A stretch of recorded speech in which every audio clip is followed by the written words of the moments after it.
Hello dear students, I welcome you all with the Islamic greetings. Assalamu alaikum wa rahmatullahi wa barakatuh. तो class 11 का atomic structure हम start करने जा रहे हैं। आज लेक्चर नंबर फर्स्ट होगा एटॉमिक स्ट्रक्चर का, ठीक है। एटॉमिक स्ट्रक्चर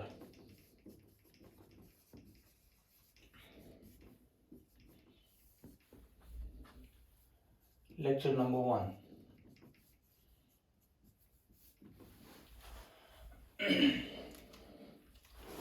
तो कौन सी चीज़ें क्या हमें पढ़ना है इसमें। आज फर्स्ट लेक्चर में हम यही पढ़ेंगे कि एटॉमिक स्ट्रक्चर में पहले क्या कंसेप्ट था। डाल्टन भाई साहब पहले आए थे, उन्होंने क्या बोला, कौन से पॉइंट्स उसने दिए थे और डाल्टन भाई साहब कैसे डिस्प्रूव हुआ, ठीक है। तो स्टार्ट करते हैं। देखिए, जैसे एटॉमिक स्ट्रक्चर में हम देखते हैं पहले एटम के बारे में थोड़ा बहुत जानते हैं। What is atom? देखो, एंशिएंट कंसेप्ट एक था, एंशिएंट पुराने जमाने में एक कंसेप्ट था एटम के लिए। क्या चीज बोला जाता था? जो भाई साहब जो एटम होता है, atom, the word atom derived from A Greek word. क्या चीज? The word atom derived from A Greek word. कौन से वर्ड में? एटोमिया। That means, which means uncuttable, which means uncuttable, ठीक है। तो पहले ये बोला जाता था, पहले ये माना जाता था जो एटम है एंशिएंट टाइम्स में, एटम एक वर्ड एटोमिया से निकला है, जिसकी मीनिंग्स क्या है? जिसकी मीनिंग है अनकटेबल, ठीक है भाई साहब। तो उसके बाद बोला जाता था एंशिएंट टाइम में जो एटम है वो एक बिल्डिंग ब्लॉक है। एटम इज ए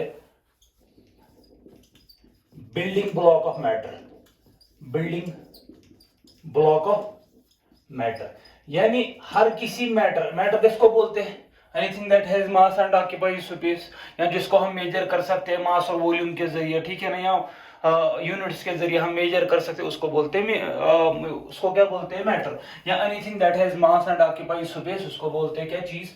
मैटर, उसको बोलते हैं। अच्छा, जो मैटर है, हर कोई चीज यूनिवर्स में, हर कोई चीज जो मैटर है, जिसको हम मैटर बोलते हैं, उसका बिल्डिंग ब्लॉक क्या है? बिल्डिंग ब्लॉक इसी एटम को माना जाता था। यानी कोई सी भी चीज जो वजूद आई है, जो बनी है इस दुनिया में, इस कायनात में, उसका बिल्डिंग ब्लॉक यानी बेसिक यूनिट क्या है? एटम। ये कंसेप्ट था। तो इसी को इलाबोरेट करने के लिए थोड़ा डाल्टन भाई साहब आए। डाल्टन ने थ्योरी दी जिसको बोलते हैं क्या चीज? Dalton's atomic theory. क्या चीज? Dalton's atomic theory, Dalton's atomic theory. Dalton भाई साहब ने क्या कहा? तो सीखते हैं यहां पे। डाल्टन्स एटॉमिक थ्योरी ने क्या कहा? डाल्टन भाई साहब ने क्या बोला? डाल्टन भाई साहब ने बोला कि उसने भी यही पॉइंट्स कुछ बोले और थोड़ा इलाबोरेट इनको किया, ठीक है। पहला बोला उसने, the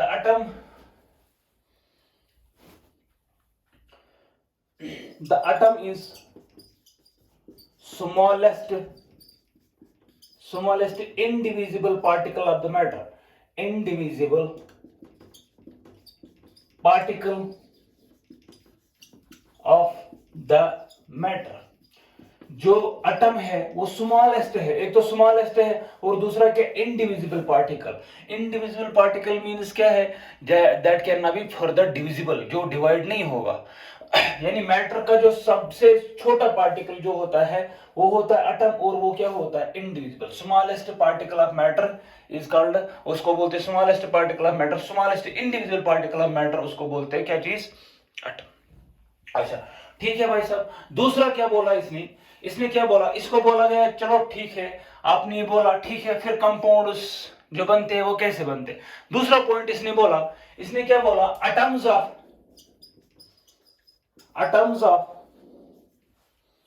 of a given element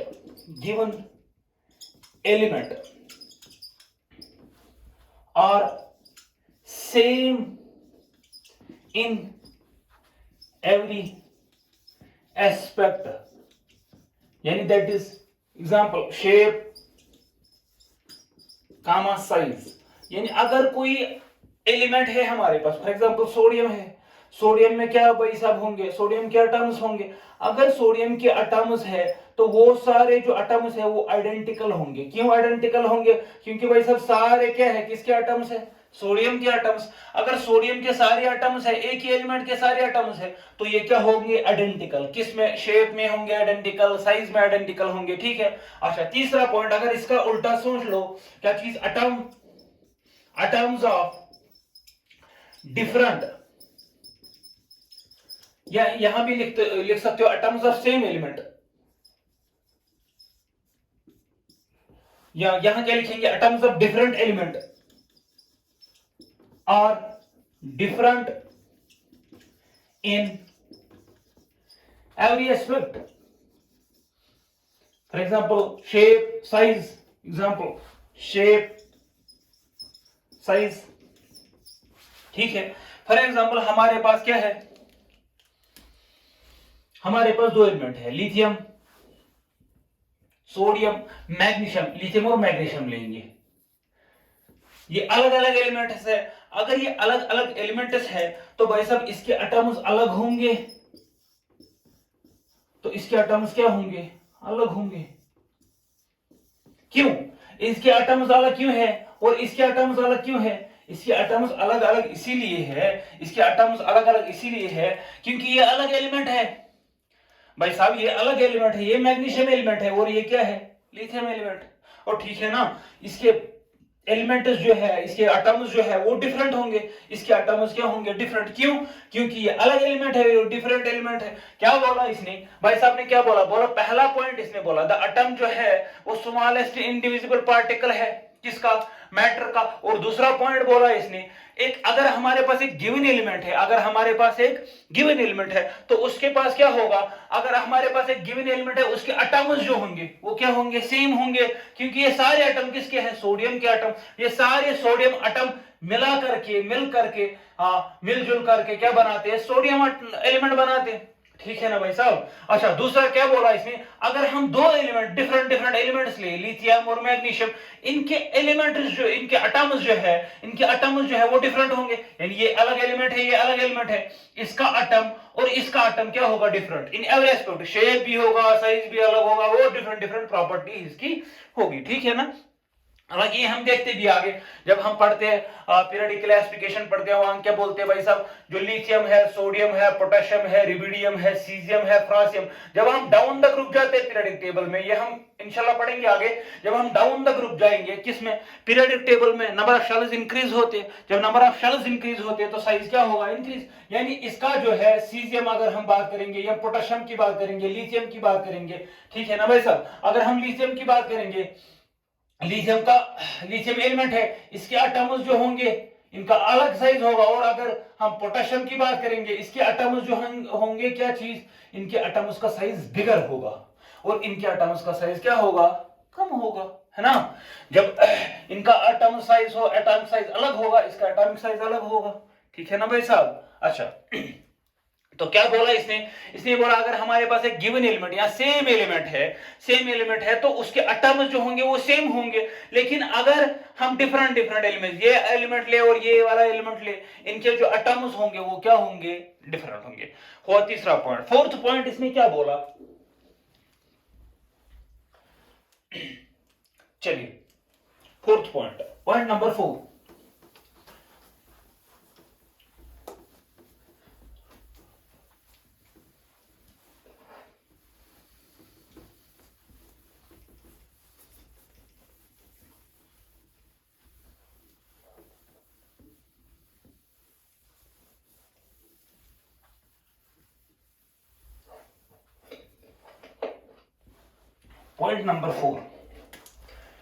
point number 4 इसने क्या बोला, इसने पॉइंट नंबर 4 बोला एटम्स ऑफ, क्या बोला, एटम्स ऑफ डिफरेंट एलिमेंट्स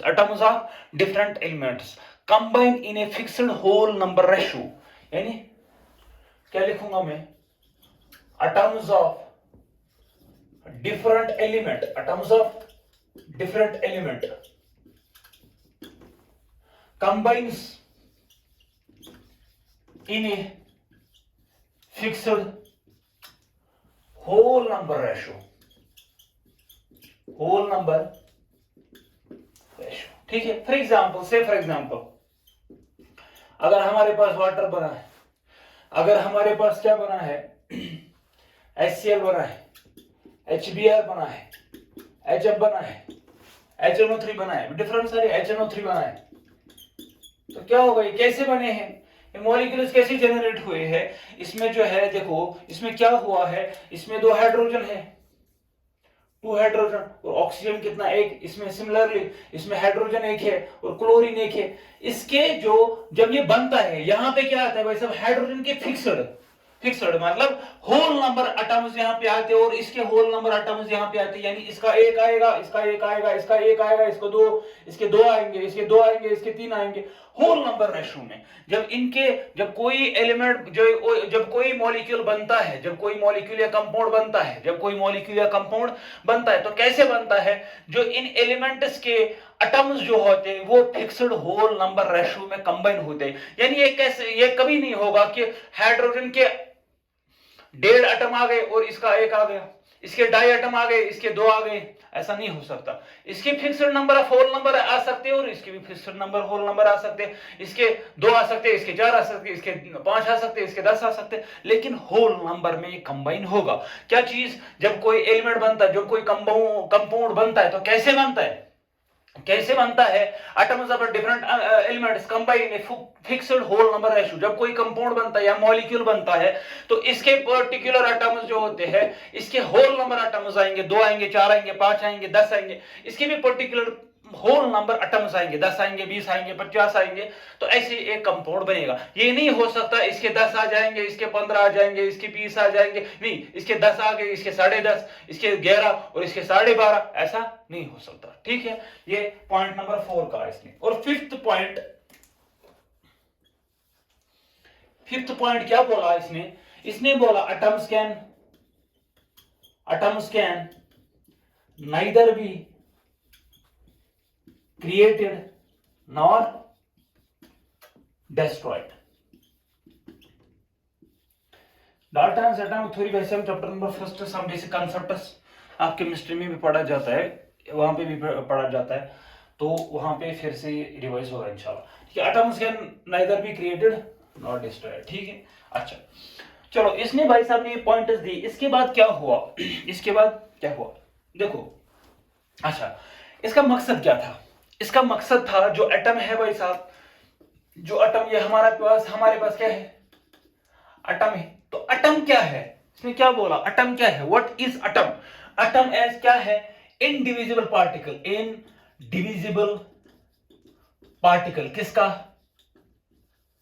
किसका भाई साहब, एटम एक इंडिविजुअल पार्टिकल है, किसका, मैटर का। ठीक है, और यही एटम्स मिलके बनाते, कंपाउंड्स बनाते, मॉलिक्यूल्स बनाते, वो हम पॉइंट्स हमने देखे, क्या बोल रहा है ये। अच्छा, इतना तो हमें पता है एटम्स एंड मॉलिक्यूल। ये डाल्टन्स एटॉमिक थ्योरी पे एक बार क्वेश्चन आया है, नीट में आया है 1997 पे एक क्वेश्चन आया था। इसमें इन्हीं पॉइंट्स को देख करके अगर आप देखोगे, फिर आप देखोगे 35 इयर्स नीट के पेपर जो बुक आती है MTG की, उसमें एक क्वेश्चन है इसी पे। ठीक, चलो हमें पहले यही कंसेप्ट था, हाँ डाल्टन भाई साहब ने दिया है, इसने बोला है ऐसे कंसेप्ट है, ऐसे चीजें हैं। उसके बाद आया कौन सा, उसके बाद ये डिस्प्रूव हो गई। देखो कैसे डिस्प्रूव हो गई देखो, Dalton's atomic theory was disproved by discovery of radioactivity, disproved by discovery of क्या चीज, रेडियोएक्टिविटी क्या चीज है, ये क्या भला है भाई साहब, दिस इज नथिंग। एक प्रॉपर्टी होती है रेडियोएक्टिव एलिमेंट की। रेडियोएक्टिव एलिमेंट किसको बोलते हैं, जो रेडिएशंस प्रोवाइड करता है। ठीक है, रेडिएशंस प्रोड्यूस करता है, उसको बोलते हैं रेडियोएक्टिव एलिमेंट। ठीक है, जब एक रेडियोएक्टिव फिनोमेना किसमें, हेनरी बेकरल और Marie Curie and Pierre Curie ने भी इस पे काम किया है, तो उनसे भी ये पता चला।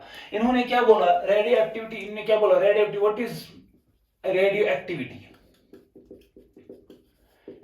रेडियो एक्टिविटी वो फिनोमिना है जिसकी वजह से कोई रेडियो एक्टिव एलिमेंट क्या करता है, रेडिएशंस प्रोड्यूस करता है।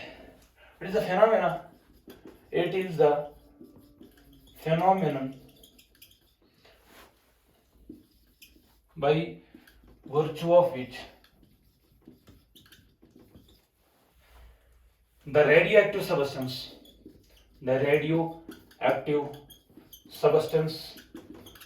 produce radiations। अच्छा, ये रेडिएशंस क्यों होते हैं, ये रेडिएशंस क्यों प्रोड्यूस होता है, इसका एक रीजन है। क्यों?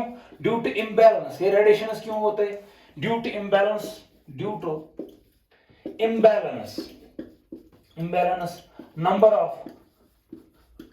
protons and neutrons. अगर किसी में imbalance number of protons and neutrons हो जाए तो वो क्या करता है, इन्हीं रेडिएशंस को प्रोड्यूस करता है। ठीक है, ठीक है। अच्छा, ये रेडिएशन जब निकलती है in the form of rays निकलती है ना, in the form of rays निकलती है। ठीक है, alpha, there are three types of rays होती है, 3 टाइप्स ऑफ रेज। क्या क्या? एक अल्फा रेज, बीटा रेज और गामा रेज। अच्छा, अल्फा रेज किनको बोला जाता है? जो अल्फा पार्टिकल रिलीज करते हैं। रिलीज भाई, अल्फा पार्टिकल किसको बोलते हैं? इसको बोलते हैं हीलियम-2 + 2। इसको बोलते हैं डबली आयोनाइज्ड हीलियम चार्ज भी। यहां बोलते हैं इसको हीलियम न्यूक्लियस भी। क्या बोलते हैं? हीलियम न्यूक्लियस या क्या? हीलियम न्यूक्लियस और डबली आयोनाइज्ड हीलियम। ठीक, अल्फा रेज कौन प्रोड्यूस करता है? Alpha particle. यानी अल्फा पार्टिकल किसको बोलते हैं? हीलियम-2 + 2। ठीक। अच्छा, उसके बाद बीटा रेज किनको बोला जाता है? Beta rays are called the electrons को बीटा रेज कहा जाता है। इलेक्ट्रॉन्स जो रेज प्रोड्यूस करते हैं कैथोड रेज में, उनको बोलते हैं बीटा रेज। क्या बोलते हैं? Beta rays. अच्छा, gamma rays, what are gamma rays? Gamma rays are the electromagnetic rays।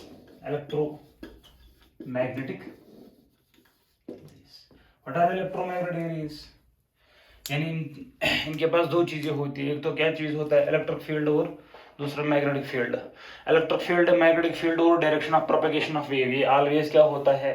Perpendicular to each other. एक डायरेक्शन में इलेक्ट्रिक फील्ड, दूसरे डायरेक्शन में मैग्नेटिक फील्ड और तीसरे डायरेक्शन में क्या चीज? इलेक्ट्रिक फील्ड और मैग्नेटिक फील्ड परपेंडिकुलर।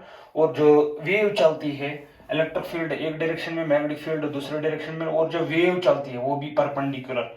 ये और वेव जो चलती है वो, ये तीनों आपस में क्या होते हैं? Perpendicular to each other. इसको बोलते हैं, जो वेव वहां पे चलती है उसको बोलते हैं इलेक्ट्रोमैग्नेटिक वेव्स। ठीक। अच्छा, अल्फा रे, बीटा रे और गामा रे। ठीक। अच्छा, 3 रेज हमने जानी। अच्छा, अब बोलोगे मुझे सर इसको डाल्टन्स एटॉमिक थ्योरी के साथ क्या वास्ता है? देखो, जब ये डिस्कवरी की गई, देखो सिंपली मैं एक एग्जांपल दूंगा। एक रूम है, ये रूम है, यहाँ पे मैं क्लास दे रहा हूँ, तो क्या होगा? कोई भाई साहब बाहर होगा, वो क्या बोलेगा? वो जब इस डोर की ओर देखेगा बहुत टाइम तक, वो बोलेगा भाई यहाँ पे है ही कोई नहीं, क्योंकि कोई बाहर अंदर नहीं जा रहा है। तो उसके साथ सामने कोई इंसान आएगा, साथ में क्या कर रहा है भाई साहब? मैं देख रहा हूँ यहाँ पे इस रूम की ओर मैं देख रहा हूँ, लेकिन यहाँ पे अंदर है ही कोई नहीं। उसने बोला कैसे? यहाँ से कुछ बाहर नहीं निकल रहा है। ठीक है, तो क्या हुआ? एक टाइम के बाद मैं निकला यहाँ से, उस दूसरे बंदे ने देखा, उसने बोला भाई साहब वहां तो कोई बंदा निकल रहा है वहां से, दैट मीन्स अंदर में कोई है। सिमिलरली यही फिनोमेना जब उनने देखा एटम को, एटम में नंबर ऑफ एटम से क्या निकलते थे? Rays, radiations in the form of radiations. कोई रेडियोएक्टिव एलिमेंट है, उससे क्या निकलती थी? रेज। जब रेज निकलती थी, वजह क्या था? उसमें नंबर ऑफ न्यूट्रॉन्स और प्रोटॉन, जब अनबैलेंस नंबर ऑफ प्रोटॉन्स और न्यूट्रॉन्स निकल, अभी तक ये कांसेप्ट नहीं था प्रोटॉन क्या है, न्यूट्रॉन क्या है, लेकिन कुछ ना कुछ एलिमेंट जो है, एलिमेंट से क्या निकलते? रेडियोएक्टिव एलिमेंट से क्या निकलते? रेज निकलती है।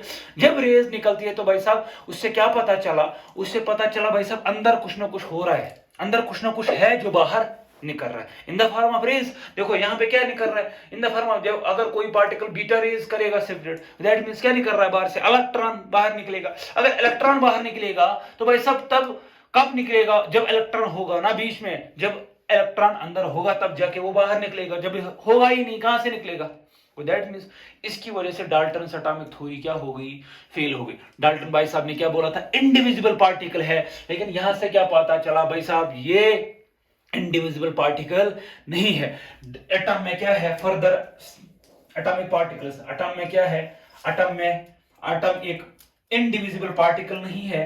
एटम में क्या है, एटम में है फर्दर पार्टिकल्स, उनको बोला जाता है क्या जी, सब एटॉमिक पार्टिकल्स। क्या बोला जाता है, सब एटॉमिक पार्टिकल्स। अच्छा, तीन तरीके से, तीन टाइप्स के सब एटॉमिक पार्टिकल्स हमें पढ़नी। एक चीज प्रोटॉन, दूसरा न्यूट्रॉन, तीसरा electron. Proton, neutron and electron, ठीक है। तो इससे भी ये पता चला भाई साहब एटम क्या है, atom is not an indivisible particle but it contains a sub atomic particles that are proton, neutron and electron, three types of sub atomic particles. वैसे उससे भी ज्यादा भी होते हैं, लेकिन हमारे सिलेबस में ज्यादा यही पढ़ना है, इसी के बारे में क्वेश्चंस आते हैं, ज्यादा वहां हम नहीं जाएंगे, ठीक है। तो आप ये कॉपी करो, फिर पढ़ेंगे इंशाल्लाह रहमान अगले लेक्चर में डिस्कवरी ऑफ इलेक्ट्रॉन, इलेक्ट्रॉन कैसे डिस्कवर किया गया था।